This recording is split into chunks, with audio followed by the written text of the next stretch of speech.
Okay, today's reading selection is Me and Uncle Romie, and this is a historical fiction story, which means that it is set in the past. Some of the details are factual, but others are made up loosely based on history.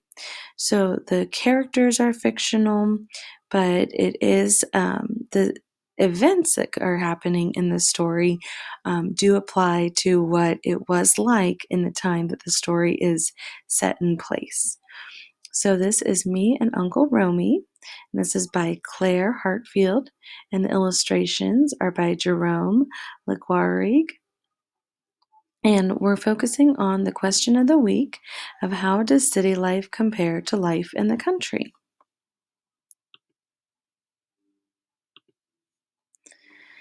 It was the summer Mama had the twins that I first met my Uncle Romie. The doctor had told Mama she had to stay off her feet till the babies got born. Daddy thought it was a good time for me to visit Uncle Romie and his wife, Aunt Nanette, up north in New York City. But I wasn't so sure. Mama had told me that Uncle Romie was some kind of artist, and he didn't have any kids. I had seen his picture, too. He looked scary. Bald-headed, fierce-eyed giant. No, I wasn't sure about this visit at all. The day before I left home was a regular North Carolina summer day. A good train watching day, my friend BJ said. We waited quietly in the grass beside the track. BJ heard it first. "It's a-comin'," he said. Then I heard it too, a low rumbling building to a roar. "Woo, woo! The Piedmont!" we shouted as the train blasted past. "I'm the greatest train watcher ever," BJ boasted. "Yeah," I answered, "but tomorrow I'll be riding a train. I'm the lucky one." Lucky, I thought as we headed home. Maybe. That evening I packed my suitcases. Voices drifted up from the porch below. "Romie's got that big art show coming up," Mama said quietly. "I hope he's not too busy for James, especially on his birthday." "Romie's a good man," Daddy replied, "and Nanette'll be there too." The light faded. Mama called me into her bedroom. "Where's my goodnight kiss?" she said. I curled up next to her. "I'll miss the way you make my birthday special, Mama. Your lemon cake and the baseball game." "Well," Mama sighed, "it won't be those things, but Uncle Romie and Aunt Nanette are family, and they love you too. It'll still be a good birthday, honey." Mama pulled me close. Her voice sang soft and low. Later, in my own bed, I listened as crickets began their song and continued into the night. The next morning, I hugged Mama goodbye, and Daddy and I headed for the train. He got me seated, then stood waving at me from the outside. I held tight to the jar of pepper jelly Mama had given me for Uncle Romie. "All aboard!" the conductor's voice crackled over the loudspeaker. The train pulled away. Chugga, chugga, chugga, chugga, chugga, chugga, chugga, chugga. I watched my town move past my window. Bright colored houses, chickens strutting across the yards, flowers everywhere. After a while, I felt hungry.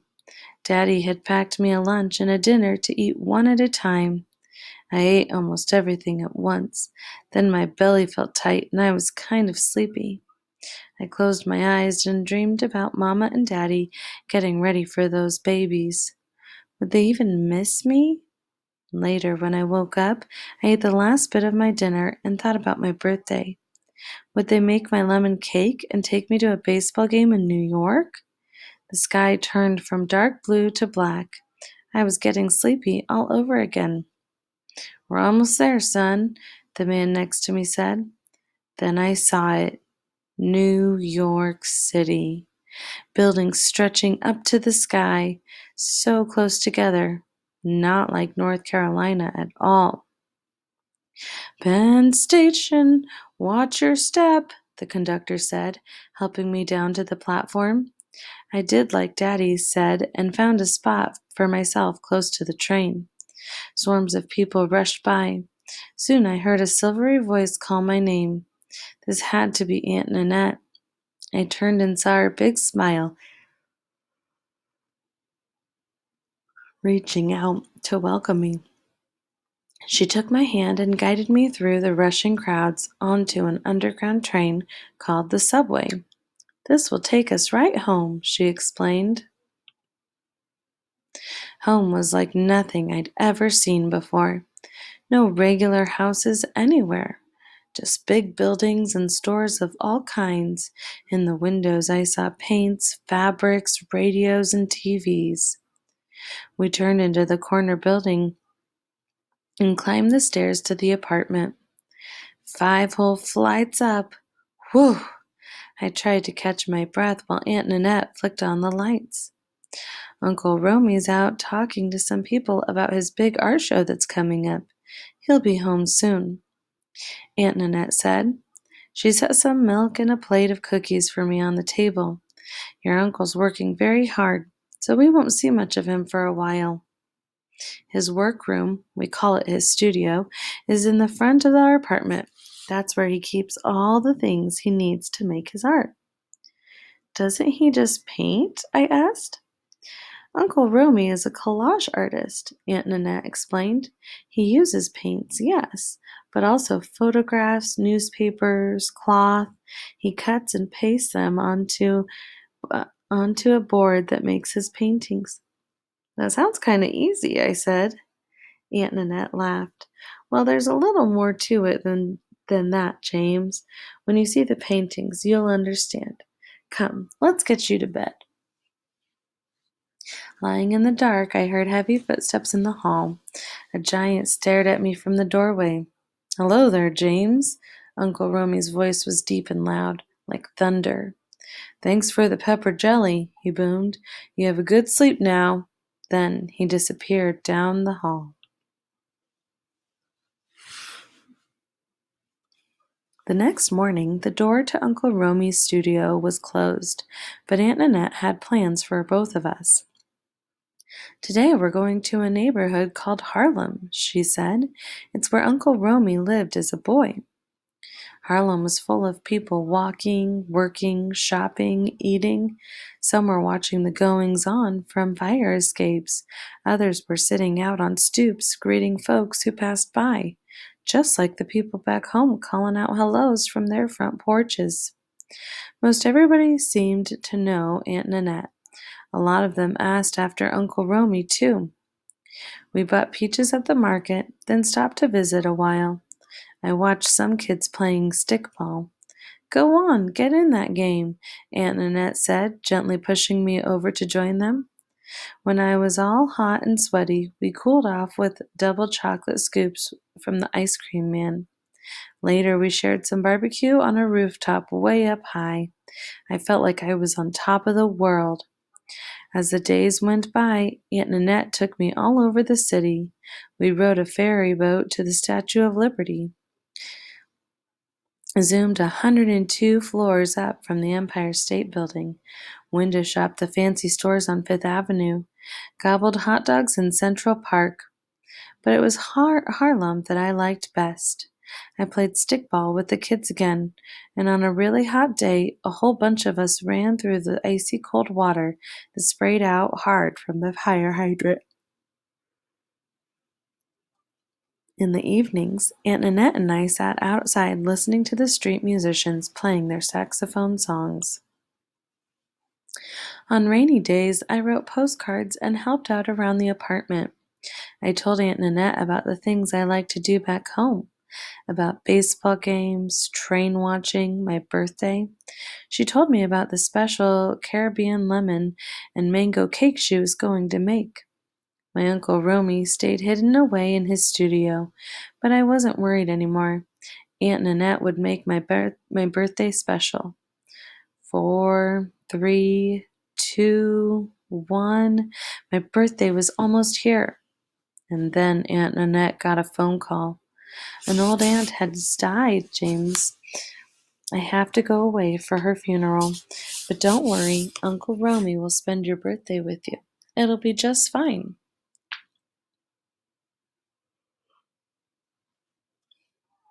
That night, Aunt Annette kissed me goodbye. I knew it would not be fine at all.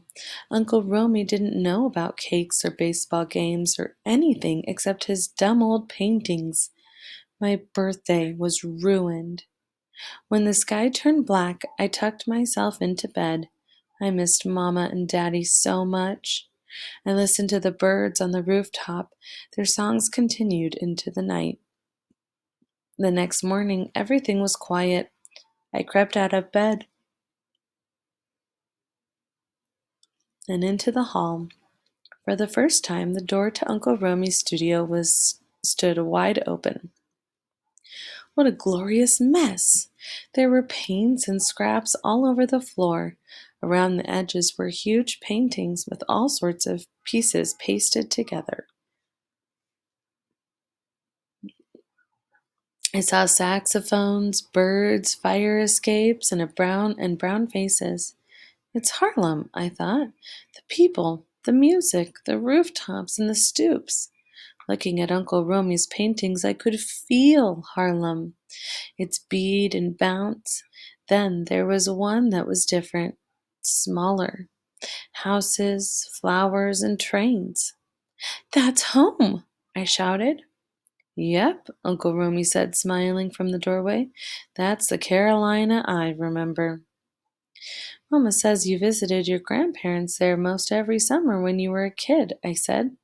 I sure did, James. Now that's the place for pepper jelly, smeared thick on biscuits, and when Grandma wasn't looking, I'd sneak some on a spoon. Daddy and I do that too, I told him. We laughed together, then walked to the kitchen for a breakfast feast. Eggs, bacon, grits, and biscuits. James, you've got me remembering the pepper jelly lady. People used to line up down the block to buy her preserves. Could you put someone like that in one of your paintings? I asked. I guess I could, Uncle Romie nodded. That's a memory just right for Sharon. What a good idea, James. Now, let's get this birthday going.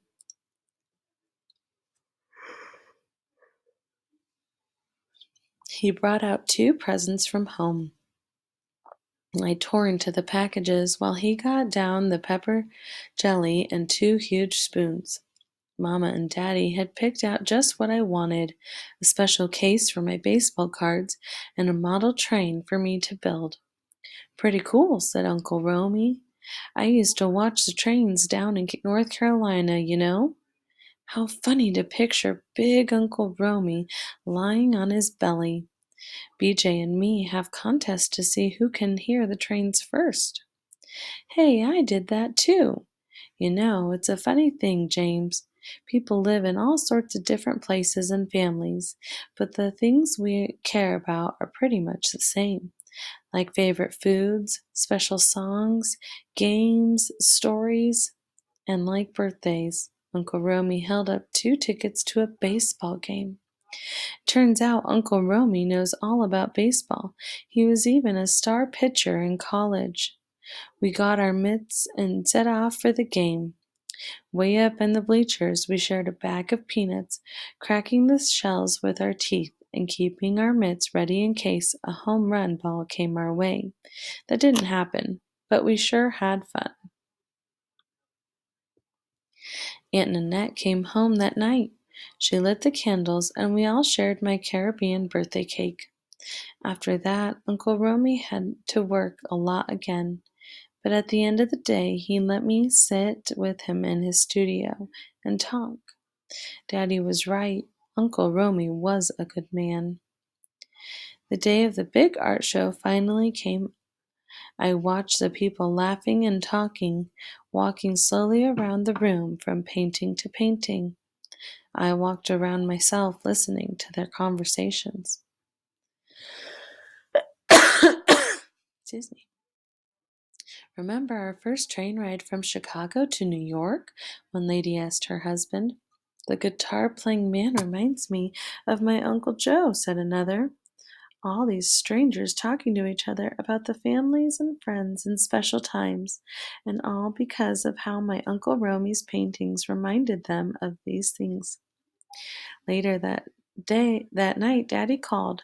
I had a brand new brother and sister. Daddy said they were both bald and made a lot of noise, but he sounded happy, and he said how they all missed me. This time, Aunt Nanette and Uncle Romie took me to the train station. There's a late birthday present for you, James, Uncle Romie said, holding out a package. Open it on the train, why don't you? It'll help pass the time in the long ride home. I waved out the window to Uncle Romie and Aunt Nanette until I couldn't see them any more. Then I ripped off the wrappings. And there was my summer in New York. Bright sky in one corner, city lights and at another, and at night in another. Tall buildings, baseball ticket stubs, the label from the pepper jelly jar, and trains, one going toward the skyscraper, another going away. Back home, I lay on the soft North Carolina grass. It was the 1st of September, almost like Uncle Romie's birthday. I watched the birds streak across the sky. Rooftop birds, I thought, back home from their summer in New York, just like me. Watching them, I could still feel the city's beat inside my head.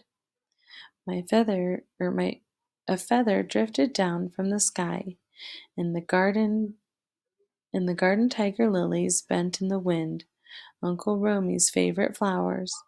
I yanked off a few blossoms, and then I was off on a treasure hunt, collecting things that reminded me of Uncle Romie. I painted and pasted them together on a big piece of cardboard. Right in the middle, I put the train schedule, and at the top, I wrote, Happy Birthday, Uncle Romie.